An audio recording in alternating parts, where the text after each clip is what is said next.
So, good evening, everyone. We'll be presenting our topic for tonight. Our topic is all about religious beliefs, privilege of inmates to marry, and the rights to be visited by their family, relatives, and friends. So, the first reporter is me. My topic is the exercise of religious beliefs and practices. So, religious freedom. The religious beliefs and moral precepts of an inmate shall be respected.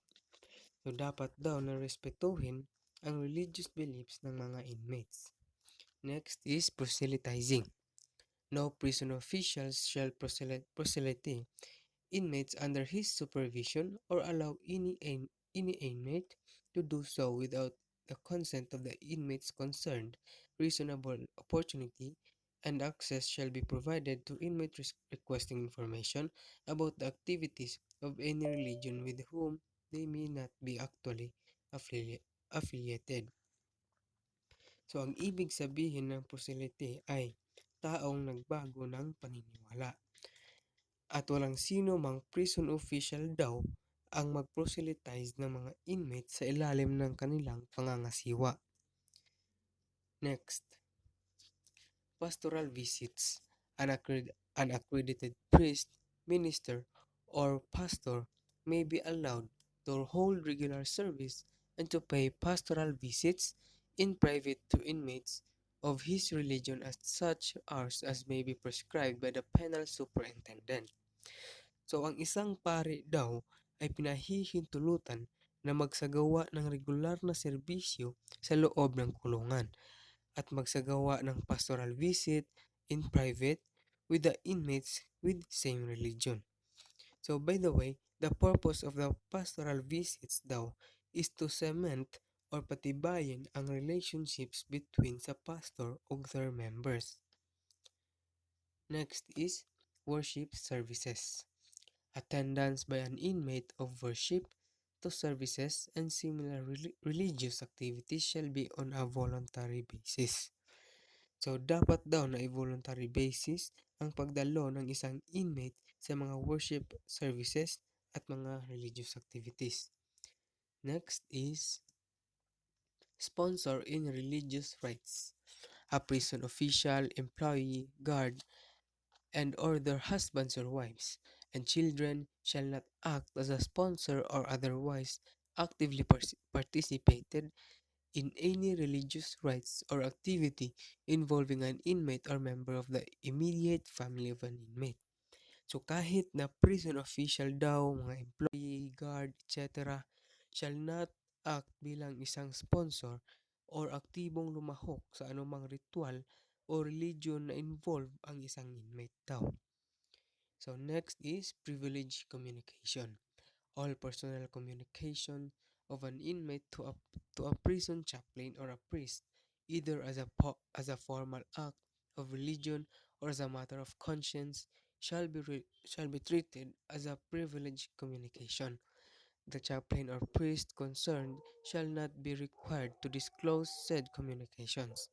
So lahat daw ng personal communication ng isang inmate sa pari ay dapat ituring as a privileged communication. So, at ang pari ay hindi kailangang ibunyag ang mga nasabing komunikasyon sa inmate at pari daw. Next is dietary requirements. Inmate observing religious feast or celebrations may be given raw rations or special diets in accordance with their beliefs. The cost thereof shall be limited to the recommended daily per capita. So according daw to the religious views is inmates who observe religious feast or activities ay maaaring makakuha ng special meals na ang presyo ay hindi daw dapat lumagpas sa kanilang pang-araw-araw na per capita or per tao. Next reporter, Bad.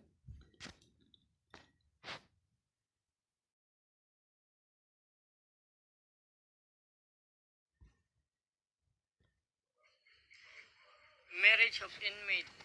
Inmates and detainees request to marry. An inmate or detainee who wants to get married shall submit a written request thereof with the superintendent. The penal superintendent shall approve an inmate's request to marry except where legal restriction to the marriage exists or where the proposed marriage present a threat to the security or good order of prison or to the protection of public. Eligibility to marry.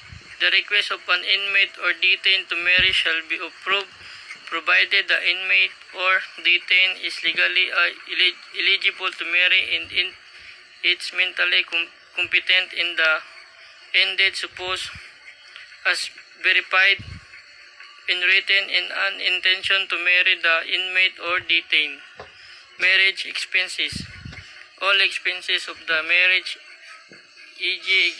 marriage license, shall be paid by the inmate. The rights to be visited by their families, relatives, and friends. Number one is privacy of visits. Prison guards shall be supervise the visiting area in an unobstructed manner. They should not eavesdrop on the conversation or otherwise interfere with the privacy of the inmates and his visitors. During the visiting hours of the inmates and the visitors, prison guard kay dili pwede maminaw or makisawsaw sa inmates o sa visitors and should be observed or execute a modest way. Conjugal visits. A male inmate may enjoy conjugal visits from his spouse in prisons where there are facilities therefore under such condition as may be prescribed by the director. Conjugal, it means the marriage or the relationship of married couple, and an inmate can visit by his spouse but with a condition gikan sa director. The third one is visit of legal counsel. An inmate may be visit by his legal counsel or of record at the reasonable hours of the day and night.